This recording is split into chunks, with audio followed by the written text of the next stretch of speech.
ಮೊದಲಿನ ರಭಸ ರೋಷ ಸಿಟ್ಟು ಕಡಿಮೆ ಆಗಿದ್ರು ಏನೋ ಗೊತ್ತಿಲ್ಲ ಯಡಿಯೂರಪ್ಪ ಜೊತೆಗೆ. ಆದರೆ ಸಂಬಂಧ ಮಾತ್ರ ಮೊದಲಿನಷ್ಟು ಏನಪ್ಪ ದೂರ ಇಲ್ಲ, ಸಮೀಪ ಬಂದದಂತ. ಹೀಗಾಗಿ ನಿಧಾನಕ್ಕೆ ತಮ್ಮ ಮಗನ ಪಟ್ಟಾಭಿಷೇಕ ಗಟ್ಟಿ ಮಾಡಿಕೊಳ್ಳುವಂಥದ್ದು, ಅಧ್ಯಕ್ಷರಿಗೆ ಗಟ್ಟಿ ಮಾಡಿಕೊಳ್ಳುವಂಥದ್ದು.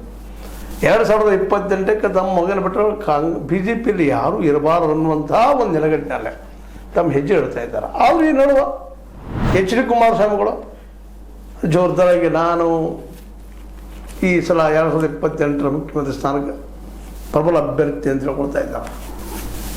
ಅವ್ರಿಗೂ ಗೊಂದಲದಲ್ಲಿದ್ದಾರೆ ಅಂತ ಅನ್ನಿಸ್ತದೆ.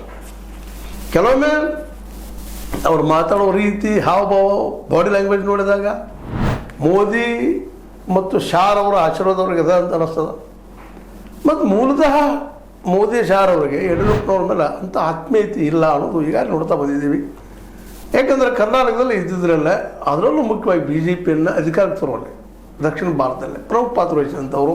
ಅವ್ರು ಹೆಂಗೆ ಹೋಗ್ತಾರಲಿ, ಕಮಲ ಆಪರೇಷನ್ ಮಾಡಲಿ ಮತ್ತೊಂದು ಮಾಡಲಿ ಏನೋ ಮಾಡಿ ತಂದಿದ್ದು ಎನಿಸ್ಕೊಳ್ಳೇನಲ್ಲ. 6 ವರ್ಷ ಮುಖ್ಯಮಂತ್ರಿ ಆಗಿದ್ದು ಎನಿಸ್ಕೊಳ್ಳಲ್ಲ.